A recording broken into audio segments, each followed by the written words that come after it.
Gradient নিয়ে কাজ করতে পারি এবং ফটোশপে গ্রেডিয়েন্ট তৈরি করতে পারি। প্রথমেই আমরা একটি নতুন লেয়ার নিয়ে নিচ্ছি। আমরা চাইলে ব্যাকগ্রাউন্ড লেয়ারের উপরও এই কাজ করতে পারি। আমরা আমাদের কাজের সুবিধার্থে একটি নতুন লেয়ার নিয়ে আমরা গ্রেডিয়েন্ট তৈরি করতে চাচ্ছি। লক্ষ্য করুন আমাদের এখানে দুটি কালার রয়েছে, একটি হচ্ছে ফোরগ্রাউন্ড কালার যেটি হোয়াইট এবং আরেকটি আছে ব্যাকগ্রাউন্ড কালার, এটি ব্লু কালারের রয়েছে।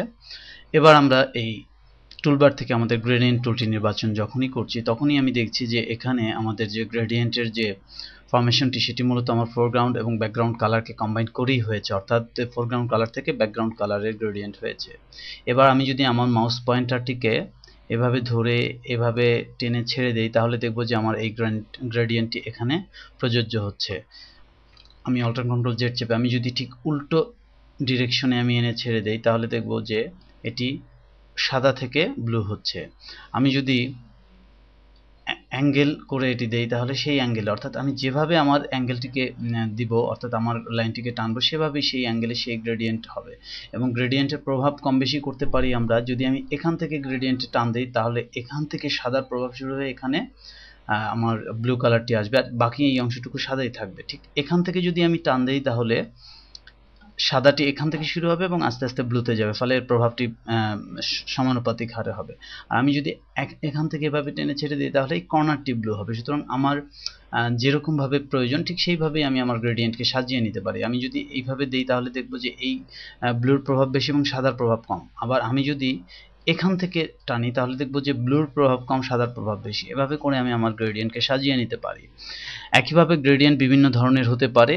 আমরা রেডিয়াল গ্রেডিয়েন্ট দেখলাম, এবার আমরা একটি ডিফারেন্ট আমরা লিনিয়ার গ্রেডিয়েন্ট দেখলাম, এবার আমরা রেডিয়াল গ্রেডিয়েন্ট এবং আদার্স যে গ্রেডিয়েন্টগুলো আছে সেটি দেখব। লক্ষ্য করুন যে এটি গ্রেডিয়েন্ট কীরকম তৈরি করছে এবং বাইরে থেকেও আমি যদি এই ধরনের গ্রেডিয়েন্ট তৈরি করতে চাই সেক্ষেত্রে এটি কী ধরনের ফরম্যাট দিচ্ছে বা কী ধরনের দিচ্ছে আমরা সেটি দেখতে পাচ্ছি।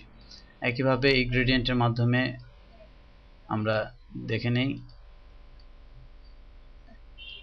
এখান থেকেও দেখে নেই যে এই ধরনের গ্রেডিয়েন্ট কিভাবে দুদিকেই গ্রেডিয়েন্ট তৈরি করে। অনেক সময় আমাদের এই ধরনের গ্রেডিয়েন্ট তৈরি হয় দুদিকে কালার এবং মাঝখানটা অনেকটা সাদা। এটি আমরা চাইলে আমাদের লিনিয়ার গ্রেডিয়েন্ট ব্যবহার করে করতে পারি, সেক্ষেত্রে আমাদের কালার সংখ্যা বাড়াতে হবে। আমরা পরবর্তী লেসনে সেটি দেখব গ্রেডিয়েন্টের ব্যবহারে। এছাড়াও এখানে গ্রেডিয়েন্টের বেশ কিছু মোড রয়েছে। আমরা অনেক সময় আমি পুনরায় গ্রেডিয়েন্টে ফেরত যাচ্ছি এবং আমি এভাবে একটি গ্রেডিয়েন্ট তৈরি করছি এবং আমরা অনেক সময় মাল্টিপল গ্রেডিয়েন্টসের প্রয়োজন পড়তে পারে, সেক্ষেত্রে আমি মাল্টিপ্লাই নির্বাচন করে আমি এই গ্রেডিয়েন্টটি বারবার দিয়ে আমি বিভিন্ন ধরনের গ্রেডিয়েন্ট শেপ তৈরি করতে পারি। কিছুটা ডিফারেন্ট কালার নিয়ে আমি গ্রেডিয়েন্ট প্রয়োগ করি তাহলে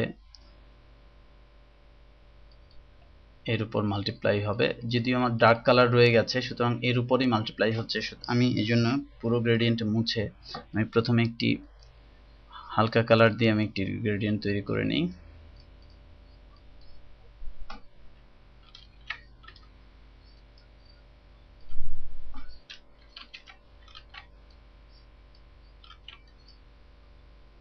এবার আমি অপর একটি কালার দিয়ে আমি আরেকটি গ্রেডিয়েন্ট তৈরি করতে চাচ্ছি।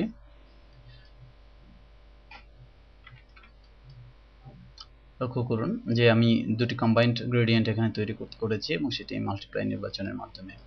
যাই হোক, এছাড়াও এখানে রিভার্স একটি অপশন আছে যেটি দিয়ে মূলত আমি যে অ্যাঙ্গেলের বা যেভাবে গ্রেডিয়েন্ট হওয়ার কথা তার ঠিক বিপরীত ফর্মে গ্রেডিয়েন্টটি হবে, তো সেটিও আমরা দেখে নিলাম। যাই হোক, আমাদের পরবর্তী লেসনে এই গ্রেডিয়েন্ট নিয়ে আরও বিস্তারিত কাজ করব।